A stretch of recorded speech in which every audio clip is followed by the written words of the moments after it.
Hello friends, welcome to our channel. और हम बात करने वाले हैं टीवी 18 ब्रॉडकास्ट के बारे में, जिसकी क्लोजिंग हुई है 42.15 पे। स्मॉल कैप कंपनी है, मार्केट कैपिटल इसका 7,174 करोड़ का। अब देखिए इसकी जो लेटेस्ट क्लोजिंग है वो हुई है 42.15। क्या ये स्टॉक यहाँ पे सस्टेन कर पा रहा है, या फिर यहाँ से अगर ऊपर की तरफ जाता है तो फिर से सेलिंग प्रेशर के साथ ये जो स्टॉक है फिर से नीचे की तरफ जाते हुए नजर आएगा। सपोर्ट और टारगेट के बारे में और उसी के साथ चार्ट पैटर्न के बारे में भी हम डिस्कस करने वाले हैं टेक्निकल चार्ट एनालिसिस में। इसके पहले भी हमने हमारे चैनल पे यहाँ पे टीवी 18 पे बहुत सारे वीडियोस कवर किए, जहाँ पे जब ब्रेकिंग न्यूज आई थी यहाँ पे हमने बताया था कि इसको बेचना नहीं है, बहुत अच्छे हमें टारगेट मिल सकते हैं। उसके बाद बहुत बढ़िया हमें रैली दिखाई दी, मल्टी ईयर ब्रेकआउट भी हुआ, लेकिन यहाँ पे क्वेश्चन था क्या ये मल्टी ईयर ब्रेकआउट यहाँ पे सस्टेन करेगा या फिर फेक रहेगा। और उसके बाद देखिए यहाँ पे जो बोधी ट्री का न्यूज आई थी उसके बाद ये जो स्टॉक है क्रैश होते हुए नजर आया। क्वार्टरली रिजल्ट्स भी बहुत अच्छे हैं, लेकिन जो रीजन था इसके पीछे ये टीवी 18 शेयर पिटने का, देखिए यहाँ पे झुनझुनवाला जो है उन्होंने अपने जो स्टॉक की जो स्टेक्स है, झुनझुनवाला जो है उन्होंने अपने जो स्टेक्स थे इसमें से घटा दिए हैं पिछले क्वार्टर में, और उसी की वजह से यहाँ पे जो निवेश है यहाँ पे कम हुआ और यहाँ पे हमें गिरावट दिखाई दी। और सिर्फ यही एक रीजन नहीं है, अब यहाँ पे अडानी ग्रुप भी यहाँ पे ट्राई कर रहा है कि वो भी मीडिया फील्ड में यहाँ पे एंटर करे। तो देखिए अडानी ग्रुप अभी बहुत सारे जो सेक्टर्स है उसमें एंटर कर रहा है, और जहां जहां ये इनकी एंट्री हो रही है वहां पे कॉम्पिटिशन के बेसिस पे हमें वो स्टॉक जो है उससे रिलेटेड उस सेक्टर में जितने भी स्टॉक है उनमें गिरावट आते हुए दिखाई दे रही है। और उसी के साथ ओवरऑल जो मार्केट है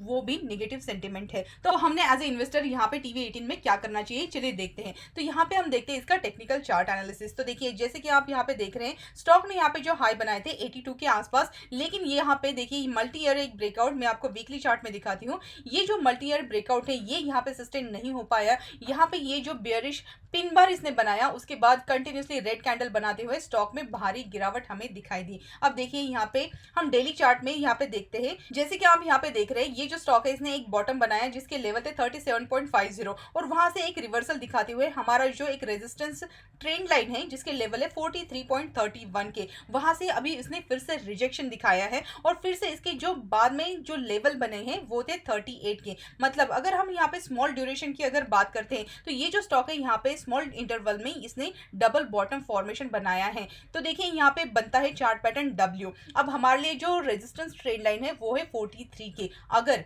आने वाले सेशन में ये जो 43 का जो लेवल है ये स्टॉक अगर यहाँ पे सस्टेन कर पाया और उसके ऊपर अगर ब्रेकआउट दे पाया तो यहाँ पे हमारे लिए शॉर्ट ड्यूरेशन के लिए जो टारगेट है वो रहेंगे यहाँ पे 47 के आसपास, क्योंकि यहाँ पे फिर से हमारे लिए एक रेजिस्टेंस ट्रेंड लाइन बन के आ रही है। तो यहाँ पे देखिए अगर हम लॉन्ग टर्म चार्ट के हिसाब से अगर देखते हैं तो ये जो स्टॉक है इसने यहाँ पे राउंडिंग बॉटम फॉर्मेशन बनाते हुए यहाँ पे एक ब्रेकआउट दिया था, फिर रीटेस्ट हुआ और उसके बाद बहुत बढ़िया यहाँ पे रैली दिखाई दी। अब यहाँ पे ये जो रेजिस्टेंस ट्रेंड लाइन है यही हमारे लिए सपोर्ट का काम कर रही थी, लेकिन जैसे ये हमारा सपोर्ट टूट चुका है हमारे लिए सेम 47 के जो लेवल है अब ये रेजिस्टेंस का काम करने लगेगा। मतलब अगर स्टॉक पहली बात तो हमारे लिए ये 43 का लेवल है ये एक रेजिस्टेंस का काम कर रहा है, अगर ये सस्टेन करके ब्रेकआउट देता है तो उसके बाद नेक्स्ट रेजिस्टेंस जो है वो रहेगा 47 का। अगर ये स्टॉक जो है आने वाले सेशन में यहाँ पे 52 के ऊपर यहाँ पे अगर सस्टेन करने लगता है तो ही हम इसके बाद यहाँ पे ऊपर की जो लेवल है उसके बारे में सोचेंगे, नहीं तो यहाँ पे एक तो हो सकता है ये जो स्टॉक है यहाँ से फिर से रिजेक्शन देते हुए नीचे की तरफ फिर से जा सकता है। तो हमारे लिए अभी का जो सपोर्ट है वो लेवल रहेंगे यहाँ पे 38 के।